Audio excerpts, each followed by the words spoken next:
I wish to respond to the Honorable Raila Odinga as follows. One, as the chair of the UDA party, but also having the privilege of being in the Council of Governors as a governor.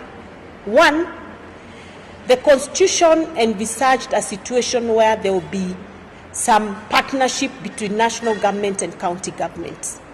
And that is why the Interrelations Committee was formed that helps to discuss matters concerning national government, county governments, and agreeing on some partnership. I want to answer him the following. Number one, the President has been kind enough to involve us as governors to discuss those particular matters right from inception to their implementation.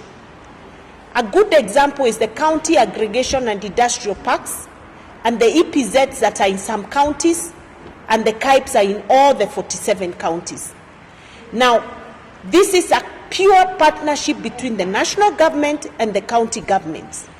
The county, in the case of the county industrial parks, the national government is giving 250 million, the county governments are giving 250 million, and so it's a partnership of 50-50, and all governors were too excited to move with it. In fact, I want to let him know that among the first governors to embrace that program were governors from his own political party. In particular, Governor Wanga, who wants to make sure she has a good fish industry in her county. Homa Bay. Busia, Governor Otuoma embraced it because he's keen on reviving the industry. So I don't know whether he understands that he has no answers to when it comes to 2027 because he's not an elected member. But he needs to understand that his own governors are elected and they have responsibilities and manifesto to implement for the people who voted for them.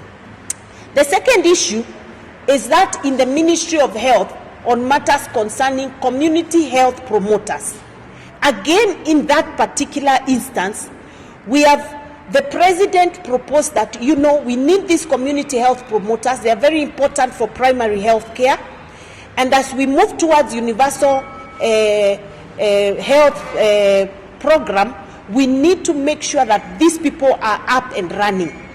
And then he said, I'll be willing to meet you people halfway. If you can pay those people a stipend, where you do 50%, I'll be willing to put in 50% so that we give them a stipend and they can be able to work for the people, they can be able to be in their homes and the villages and be able to identify disease in good time so that the burden of disease can be reduced in the country.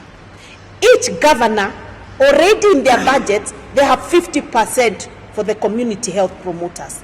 Let me come to the issue of fertilizer, which he seems very unhappy that the President has managed to hack.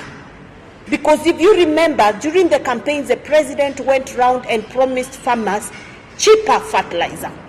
The truth is that the fertilizer was 7,000 at the time Raila Odinga was in that government of the handshake. Immediately the President came in, the first thing he did was reduce the cost of fertilizer from 7 to 3,500. It's now come down to 3,500. 2,500. It's now at 2,500 Kenya shillings. He seems very unhappy that the President has achieved that very, very important role.